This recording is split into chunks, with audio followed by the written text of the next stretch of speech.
jump in here. Andrew's gonna start battling, and we can start talking about everything you're seeing on the screen. All right. Oh, they just about the cadavers right away. Oh my god.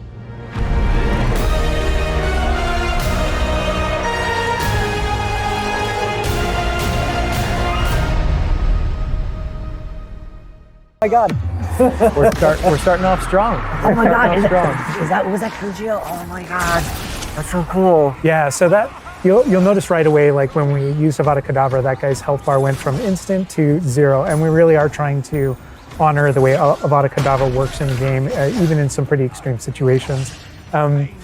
You'll notice that like the meter takes up a lot longer to kind of build up as a way to kind of deal with its extreme power, just so that it's still fun to use. And then there's some ways that we'll probably talk about to adjust that. But I don't know. I don't know if there are things on the screen that you just have questions about. Well, like I see like little blue things pop up from the enemies. Also, before like that sign, well, it's like, so in the community we call it the ancient magic sign. I don't know if that's how it's called in the game.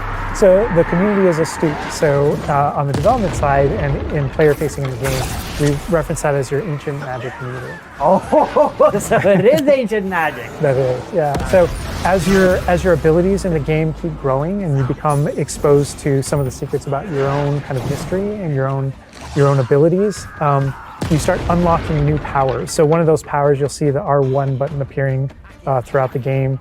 That's an ancient magic throw, we call it, that allows you to kind of like draw an object to you and fling it at an enemy.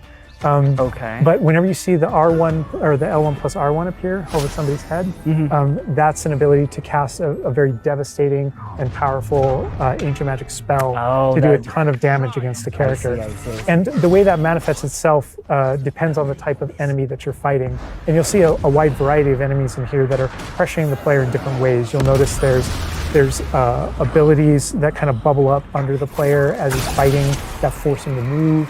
And there's different ways that we want the player to kind of move around on the battlefield. And that's actually a good link to the ancient magic meter in general. And the reason why I say that is because as you're doing different things in combat, you're Protegoing and you're doing different abilities and you can kind of spectate with your talents, there are different ways to get that meter to build faster and faster. But one of the most effective base ways to build up that meter fast, that way you can launch these devastating attacks whenever you want to, is to actually perform combos. So you see that combo appearing, and it's almost like your emotions are building up, and then basically that builds up enough that you can attack someone. But as the combo meter builds up, at some point you strike someone and a piece of their magic kind of falls out of them. You'll see these blue orbs in the game world, and there's something that only you can see in the narrative, in the world. And it's another reason to move around on the battlefield. If you can go up and collect those things and suck them in, they give big jumps to that ancient magic meter as we're playing.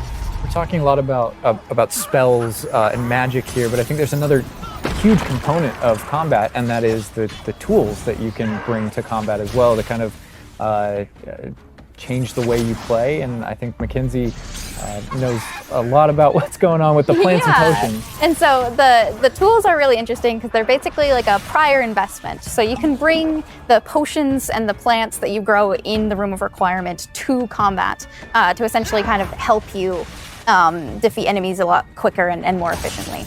So some of the tools that you'll see here are like the rock skin potion. So that is something that basically covers your skin in this like rocky material that reduces the incoming damage that you're receiving. So against big enemies, hard-hitting enemies like trolls, that's super helpful. Oh my god, she's just destroying. The troll just collapsed from whatever the kid. Obviously, we have the Wiggenweld potion as well, which increases your health. And then we have the focus potion. So when Alan talks about having to balance Avada Kedavra with a long cooldown, because obviously it's an instant kill, one thing that you could do is brew a focus potion, and that will increase how quickly your cooldowns regain. Right.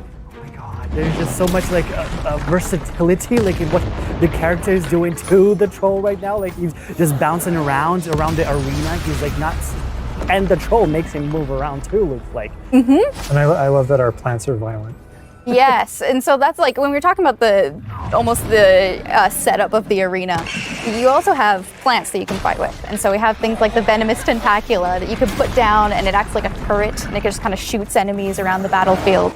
That is so cool. This is like a truly like Hufflepuffian way to approach the battle. Yes. No, that was super important to us, that there were these like multiple ways. And so you can see there's a ton of different things you can use.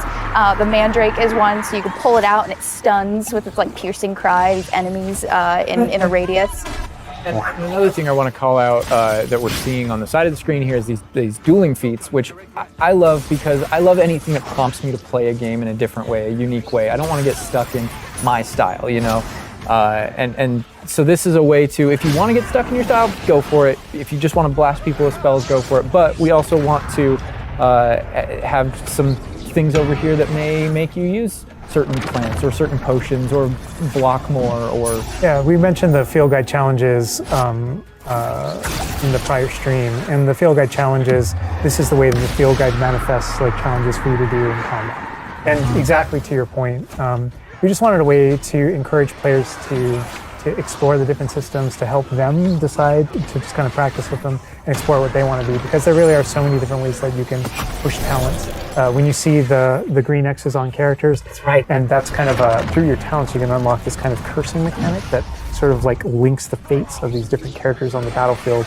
That way, as you're cursing different characters, they all begin sharing damage. And so we have things like Avada Kedavra, which is the insta-kill, but if you curse everyone before you insta-kill this one guy, they can all drop dead for that kind of ultimate Voldemort fantasy. And so, oh my God, there are dark arts fantasies. There's fantasies about being more of a defense against the dark arts character, things like that misty step that you see occasionally being used on the battlefield. And we can also spec into our potions and plants to make them more powerful and more efficacious. So it's all about which type of player you feel like you are and whether or not you want to play with prep on the fly or with deliberation, and those are all different options. That is so cool because like it's like I see so much like going on the screen, there's so much complexity. The ability to deflect, the enemies do too. And we actually play with that when it comes to the spell casting. So you notice that there are different colored kind of shields around the different characters. And you also notice that your spells have different colors on them. So to help players understand kind of like the function of their spells, we're trying to put them into brackets. So there are damage spells, there are force spells, there are, I'm forgetting the other one, all this control spells. And so those things for the player, they wind up also being a color indicator for which actual spell to use to break the different shields that enemies can use. That way it rewards kind of like that close attention that you're paying. The halo over your head, whenever an enemy is about to an attack, it's almost like you have a little bit of a sixth sense for those things that are coming. If you see the halo, it means there's an incoming attack, and if you tap the triangle button by default, then that you'll be able to deflect that attack that comes in. But also, if you hold the button, then it doesn't just deflect. It also deflects and turns around with a counter attack stupefy that actually stuns the enemy. And you can use that even in your combos and stuff. So if you're focused on a character, you know, and you're doing your thing, and someone else attacks you, you can actually turn that attack into a direct attack on the person that you're comboing. Back into gameplay here. Andrew's gonna pretty handily finish these other students off here, win this duel. Look how fast it is. It's like a dance. Yeah, we really felt like in the movies, there's almost like a... The other duelists have already taken notice of you, but after that last round, they'll really have it in for you. You'd better keep practicing if you want a chance at winning, or at least surviving the next round. I'll let you know when we're ready. Hope to see you then. The next round is for all the gobstones, so to speak.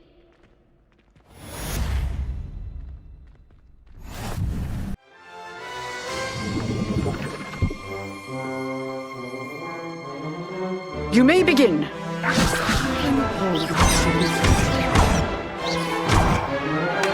Fraught with dangers, creatures corrupted by a magical force, powerful goblins, and sinister witches and wizards, all willing to fight, even kill, to achieve their own goals. In fact, there's an uneasy alliance between the goblins and dark wizards.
Slam with Descendo,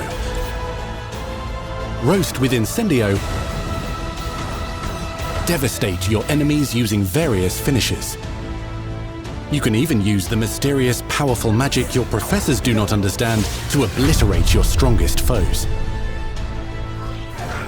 Mixing and matching dozens of spells will let you define your combat style. On your path to become the ultimate duelist.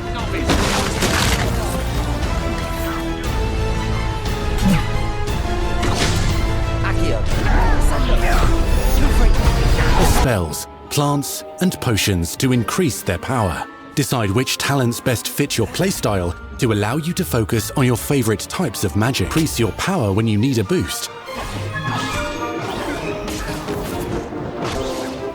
Grow and deploy magical plants to mob the battlefield and keep your enemies at bay. You can even unleash deadly mandrake seedlings to incapacitate unsuspecting enemies. May be taught to you by students who become your friends. As you develop relationships with these schoolmates, they can accompany the village on your journey. You must avoid them or defeat them. Combat mystical threats, the world as well. Dungeons and vaults hold perilous threats and also untold rewards.